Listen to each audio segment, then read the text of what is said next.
Hi everyone, my name's PK, and here I have Nitin Shrivastava, who is a client of the Property Investment Accelerator. He's just bought two properties, one in Perth, one in Cairns. And in this episode, we'll go through how he's managed to do this because he's actually a very time-poor professional.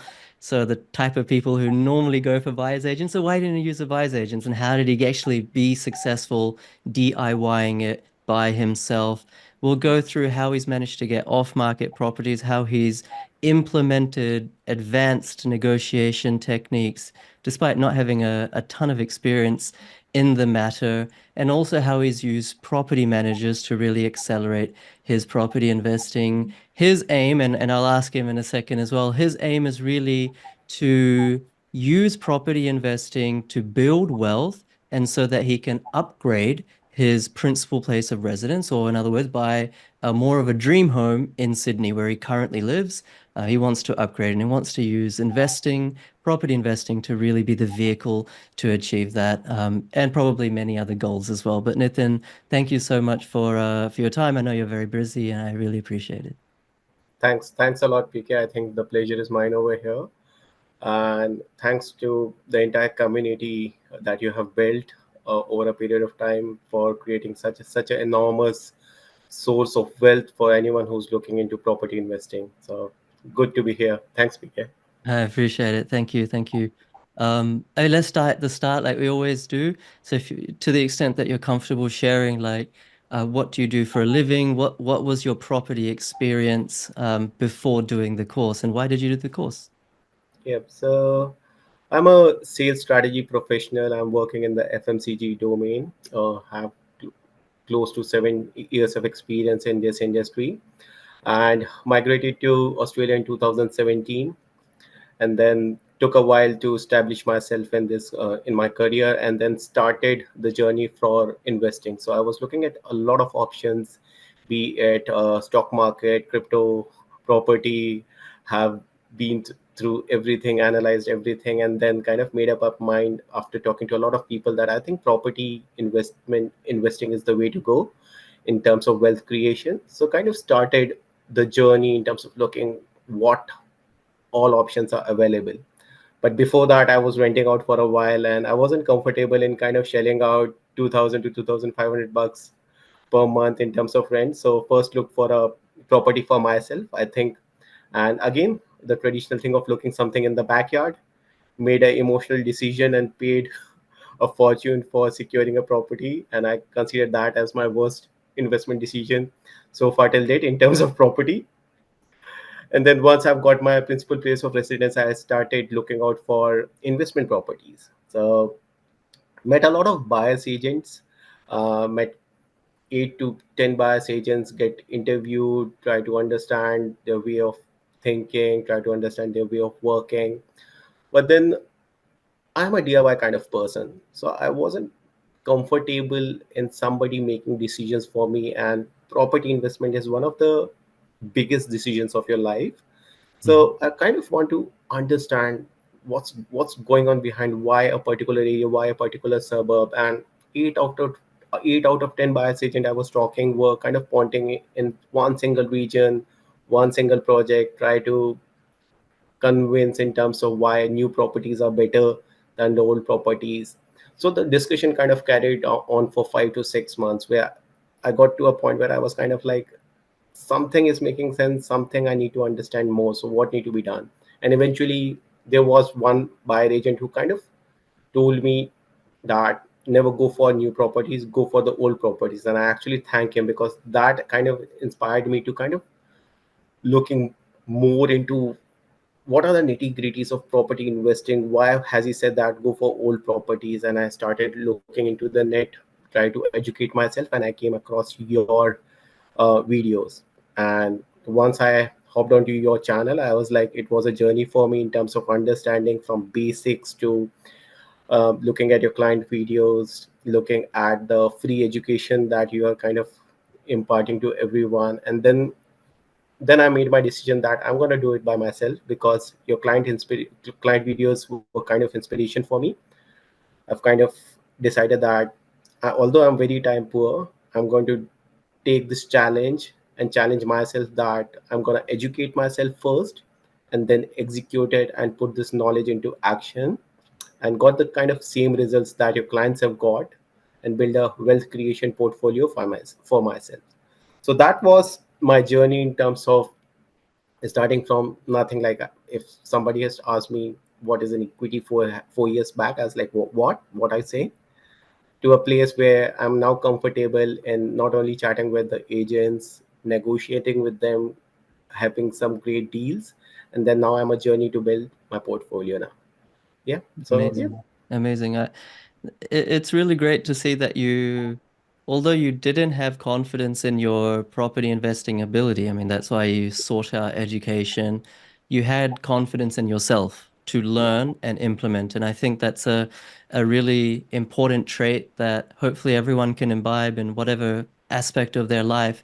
You may not be an expert at a particular field, but believe in yourself, have confidence in yourself to have the ability to learn. You know, it's more important to know how to learn than it is to actually learn. It's that confidence, it's that conviction. And I think that's really good and interesting to hear. I also want to touch on the subject of you're very busy.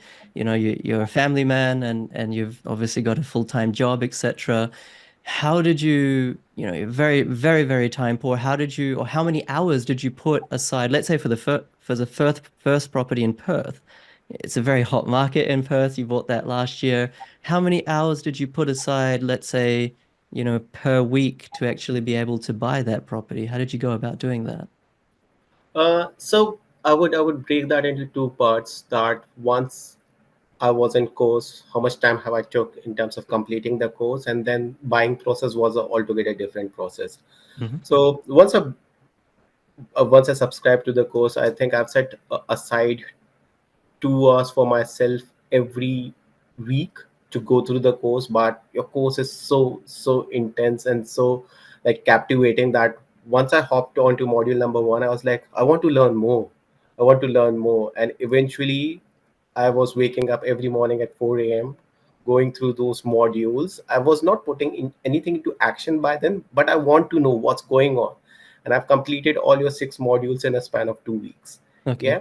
And then once I've completed all the modules, it's all about planning and strategizing yourself, because each module comes with a tool that need to be first completed and analyze your situation and then draft your strategy. So I Hmm. took another 2 weeks in terms of getting to the right kind of finances, the right kind of context, and strategizing myself that what's my strategy looking like.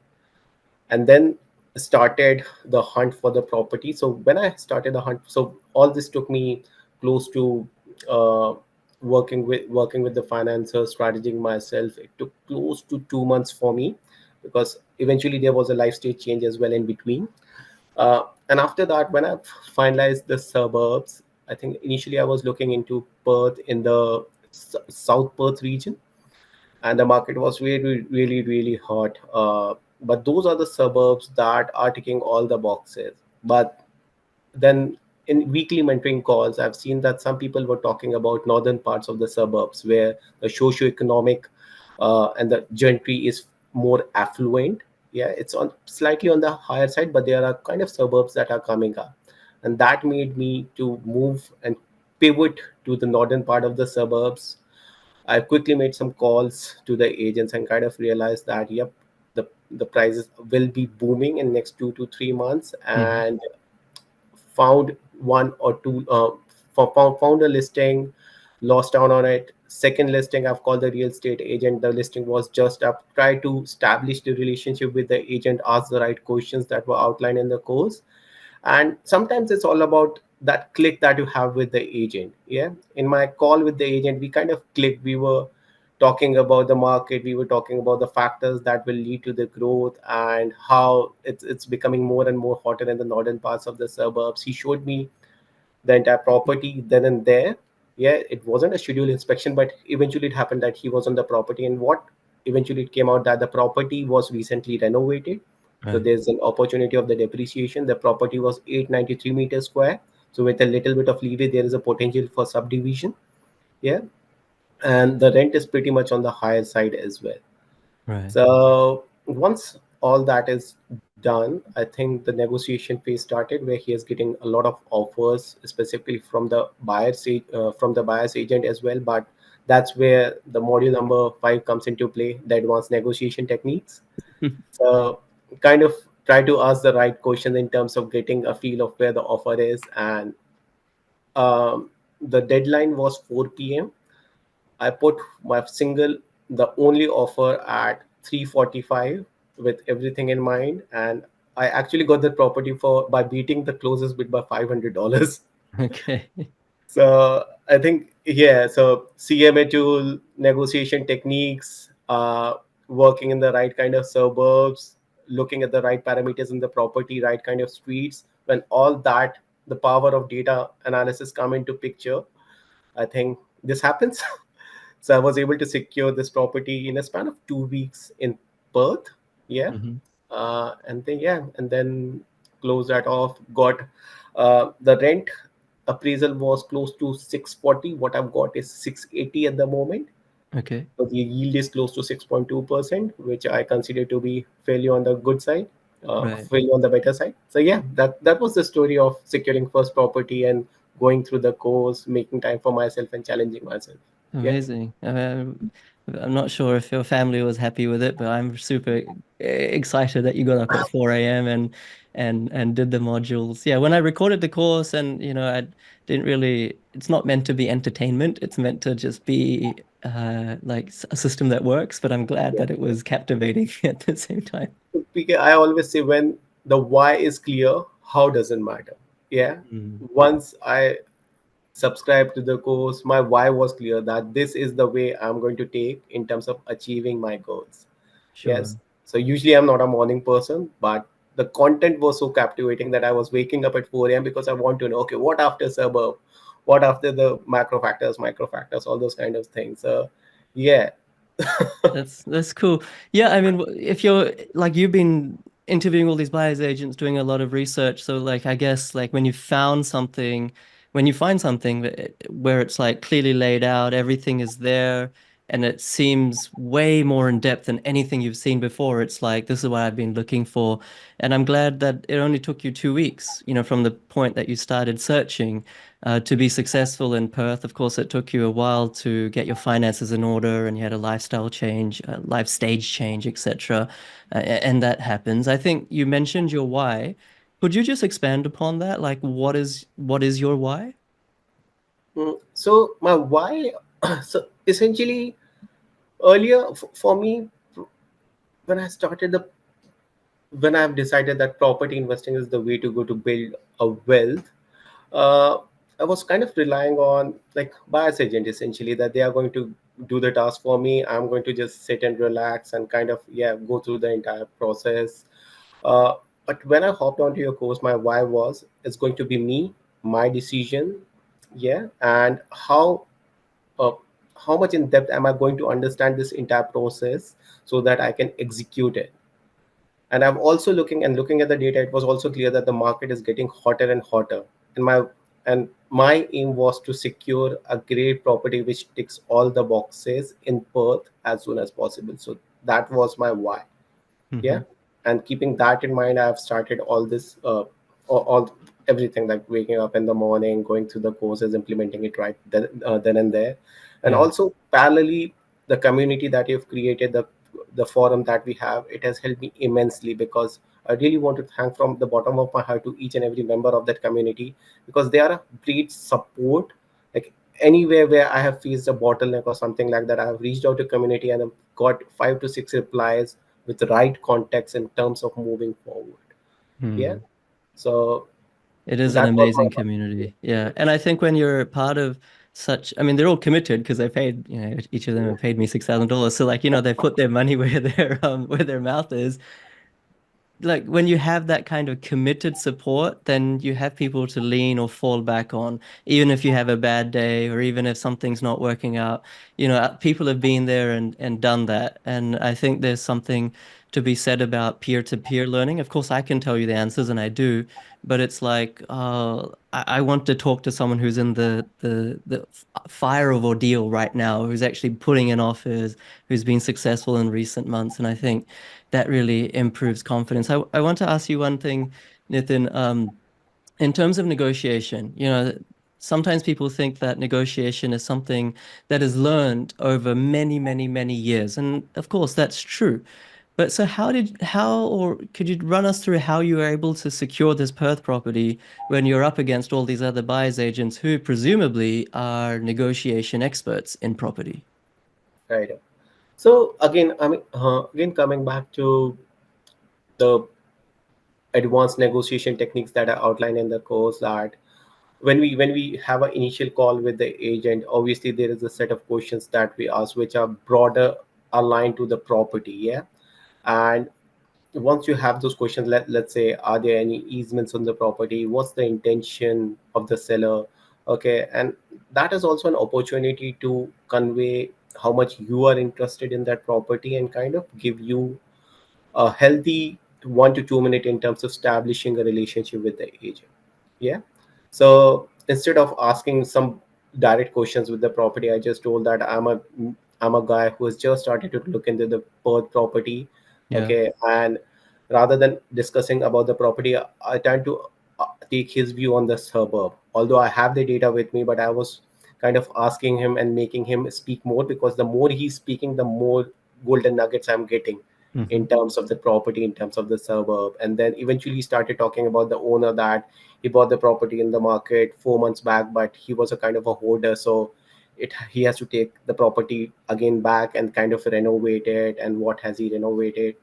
Yeah. Parallelly, he has also started to talk about, okay, the subdivision potential of the property. The property next to it has already got subdivision approval. Yeah. So once that connection is established and he has started to speak more, I kind of explained that how much I'm interested in property and I want to close the deal before it goes to market again. And he was like, the deal will be on this evening, so I can't stop that. But yeah, Hmm. feel free to go forward with it. And then the very next day when the inspection was there, I called him and he was like, I've already got few offers from the buyer's agent. And then I started to ask questions that, okay, what does the seller want? What are the terms? Are there any terms that I can put that are conducive to him?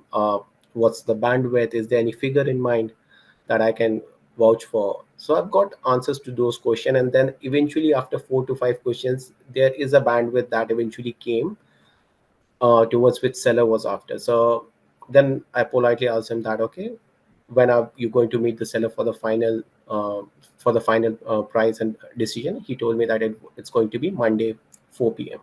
Right. So I told him that, okay, I will put my offer on Monday morning potentially. Yeah. And Monday morning is when the property manager is also viewing the property. My property manager wasn't free on the weekday. So so I asked him that once my property manager was there, I'll put in an offer over there. And then here comes the power of property manager as well. As you've always pointed out, that property managers are the ones who will do 90% of the work for you. Hmm. So the benefit that I've got was my property manager went to the property, so he was alone with the agent. So that's where he has also got some golden nuggets in terms of where the offers are lying at the moment, which has helped me in kind of narrowing the bandwidth a bit. And then it was all around 3 p.m. when I gave the call. I haven't put any offer till then. And I gave the agent a call. I was like, okay, so I've got a bandwidth in mind, but I guess uh, that's that's based on the market indexing rather than what the seller want. And the agent was like, okay, put your best offer, because the buyer agent have already put amo- amounts over XXX. So finally, with all this discussion in mind and what he just said right now, I've got the right area to play around with, and I put my offer, let's say, at XXX plus $500, because that's Sure. always the person, never put a rounded offer. That's right. Yeah. I got a call after 15 minutes. He will say, mate, you've got the property. I don't know how you have done it, but you have beat the nearest buyer agents by $500. I was like, yeah, thanks to the advanced negotiation skills, BK, because if I haven't if I've put a rounded offer, I think there were competing offers in the market for that, and I haven't been able to secure that property. Yeah. It's such a small technique, right? But yeah, just put like a something 250, something 500, something 750. Some clients even just like make fun of it and put like, I'm just making this up, like $460,000, 420 and 30 cents. Like, it's just like it's ridiculous. But the principle is don't give a 480,000. Give it a little bit higher or lower, a little bit higher ideally to just beat someone else. It's really good. And on the point of property managers, that person really helped you. Did you pay for the inspection or was it completely free? How did you go about sorting out or arranging that property manager inspection? Because you're in Sydney, the properties in Perth, normally people pay $15,000 for a buyer's agent who also most times just use a property manager. So how was that experience like bypassing the middleman, the buyer's agent, and dealing with the PM yourself?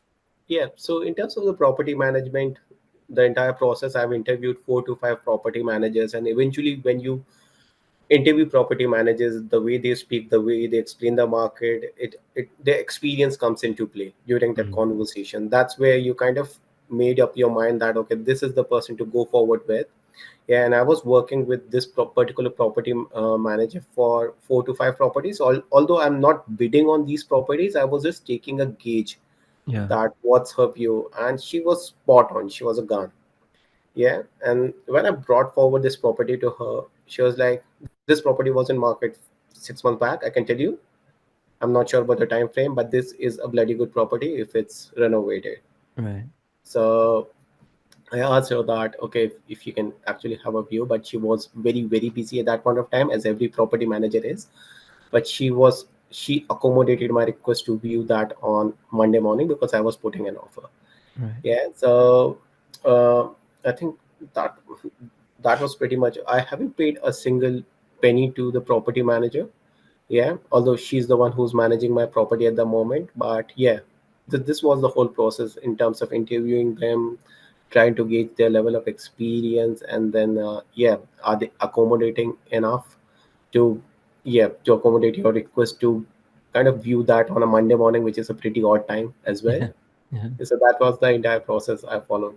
Thanks for sharing. Textbook, I think that's textbook when I discovered that you could use property managers to buy interstate or remotely. I think back in 2011. Yeah, it was a game changer. So it's so good to see like just a textbook example of just that. And now if we kind of maybe fast forward to your Cairns property that you've more recently bought, you've bought that for 494,000.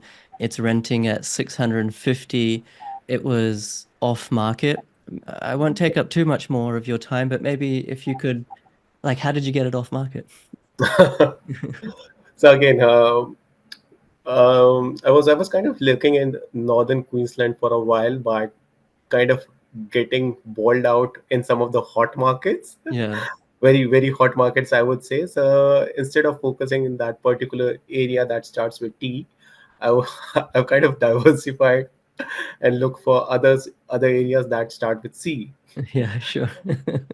and then I started calling some of the agents, and the market is pretty hot over there as well. And one thing that came out was the vacancy rate is so less over there that any property that is coming into market is getting rented well above the rental appraisal. So that was an opportunity for me. So rang few agents. There was one agent who told me that there is a property which was fitting my. So whenever I rang an agent, I give them the parameters that I'm looking after, that land to asset ratio, what should be the profile of the server. So one of the agent told me that there's a property that he's actually putting on the market on Monday morning, and he's just waiting for the photos to come by on Sunday.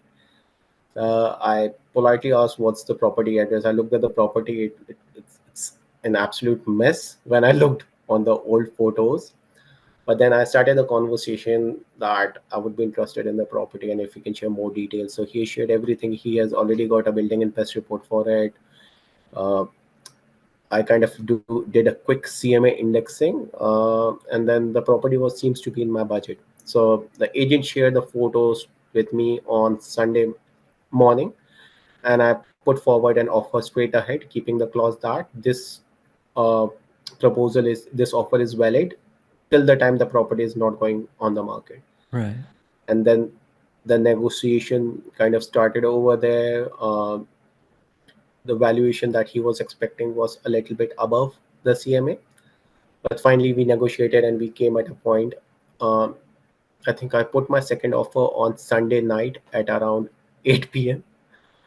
Got the reward back on Monday morning 9:30, and the property was going live at 11.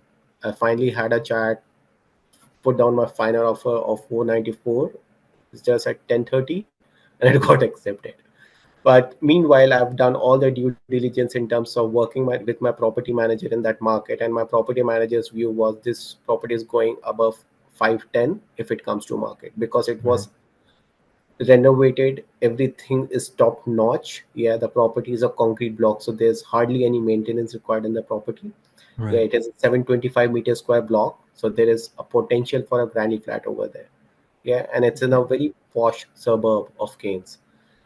Yeah, so he was like, just because of the socio-economic factors, you're going to get a good rental. It's very close to a school. That's what most of the families look after. It's a 3 by 1, which is in great appeal for early nesters. Yeah, with Right. just one kid. So Right. that's how it ended. But I would say my property manager played a great role, because my second offer is where I would have ended. Yeah, but when I had a chat again with my property manager on Monday morning, he came back and said that based on the rental appraisal, he can actually fetch 580 for their property, which was kind of making me around 5.9% yield, Hmm. slightly on the low hand. Yeah. But eventually, based on that yield and the depreciation in taking into consideration, I put an offer which was 494, and then it was accepted over there. Yeah, so that was the Yeah. story of my second property. But the best thing was I put the clauses in there so that I can have renters in for inspection before the settlement. Hmm. And the rent that I've got was 600. Yeah. So, Oh, 600. Yeah, yeah, sure. yeah. That's So, no, sorry, not 600, 650. 650. 650. That's what I thought. Yeah, Yeah, yeah. 650. Sorry, yeah, it's for 650. So, yeah. No, I mean just the way that you're sharing that experience, I can hear just how much understanding and knowledge you have of not just the suburb, but like the property itself. You're talking about, the type of demographic that demands it, the 3 by 1, why a 3 by 1 is okay, not being a 4 by 2, etc. So it really shows that you approach this in a very measured way. And just like the Perth one, which can be subdivided, this one can have a granny flat on. So it's great because you can add value, and both properties, they're not just set and forget, although they're low maintenance.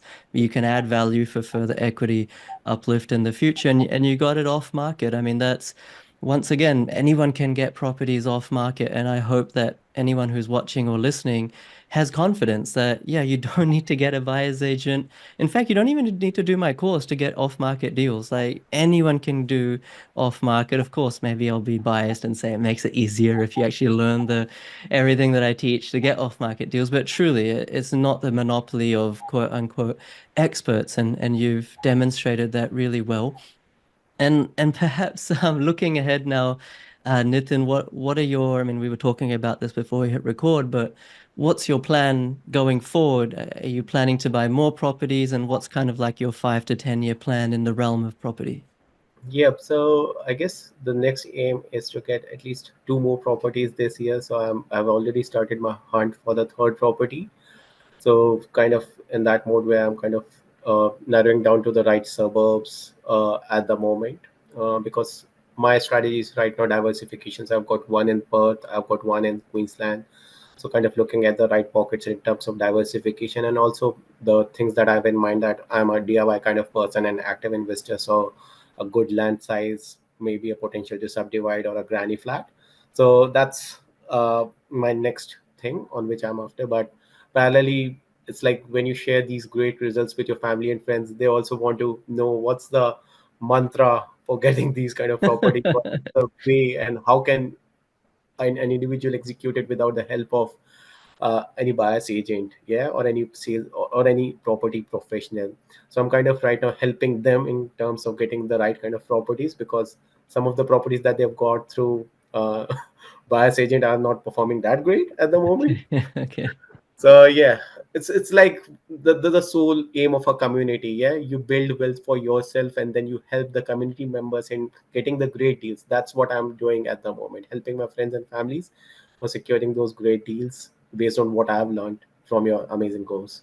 Yeah, I mean, it's fair enough. That's what I did as well. I think in 2016 or 17, I just started helping family for free. It was just like Yeah, I wasn't yeah. doing it for them. I was just teaching them how to do it. And then they started getting results. I was like, hang on, there's something in this. I better double down on this. No, it's a great achievement by you, Nitin. And perhaps the last question, coming back to what you were sharing earlier, there'll probably be thousands of people that will watch this and listen to this that may be in your situation where they're like, okay, I'm a busy professional. I have like my main 9 to 5, which is more like a maybe a 9 to 9 or whatever. I have a busy professional. I have a family. Um, I just don't have confidence that I can actually do this myself. So I'm not asking you to recommend the course, but I want to see if you can give any advice for people who just they don't have confidence in themselves. And because they don't have confidence in themselves, they don't have the confidence to actually learn property investment and therefore implement it. It's like a mindset shift that they need for someone who's kind of doubting themselves that they can even invest successfully in real estate. What advice would you give them? I would just say that uh, this is the same situation I was in. Yeah, time poor, don't have the confidence, but trust yourself. Trust yourself. Make up your mind. I would say it's not an easy easy thing to take out time for yourself, but just think 5 to 10 years down the line. Yeah, investment, property investment is the one of the best decision or the biggest decision of your life you're going to make. Yeah, how do you want to execute it? You want to give the power to somebody else to make the decision for yourself. So again, coming to the point, if your why is clear, how doesn't matter. Yeah, and for that you need a strong mindset and believe on yourself that you can execute it. And for helping you, there's an entire community. Yeah, and I think that's the best thing about this course, that there's a community who's ready to help with anything, anywhere you are going to get you're going to need help. So trust yourself, build a mindset. Most of the times it's a mindset issue, not the skill set issue. So build the right mindset and just get into it, because if you have to execute it, you have to execute it. As simple as that. I love that. Yeah, most of the time it's not a skill set issue, it's a mindset issue. I'm gonna steal that one if you don't mind. That's a good quote. Yeah. No, congratulations, Nathan. I'm very happy for you. 2 properties, you're busy, you got them, very quickly off market using property managers from across the nation, high yields. Yeah, the Cairns one is very recent, but the Perth one I would say has already gone up 50, 60, 70, $80,000 or something like that. So it's just top shelf stuff. So I hopefully this inspired just like I don't know how many you watched of my client interviews. Hopefully, well, they did inspire you. Hopefully, your interview is inspiring many others. So thank you so much. Thanks, PK, for giving this opportunity to share my experience. And yeah, if it can inspire some more individuals, I think that's the biggest win I can have. No, it's really Thank cool you. of you. Thank you for making time. And guys, like I always say, there's I think at the time when Nitin joined the course, there would have been like maybe, I don't know, close to 100 of these client interviews on my client results playlist on YouTube. These days, there's approaching 150. I honestly don't care if you do the course or not, but please, just like Nitin, go through those client interviews because they're not just sales for my course. They're actually full of education, just like today's session. They're full of inspiration. And even if you choose to do it yourself without me, like they will help steer you in the right path and actually help get you really, really good results. So please invest in yourself. And with or without my course, you can hopefully get amazing results. And Nitin's someone who did sort of bottle up the courage to work with me, and I'm very happy for you, Nitin. Thank you so much again. Thanks, PK, and thanks to every member of the community for this achievement. Thanks. Thanks, everyone. See you next time.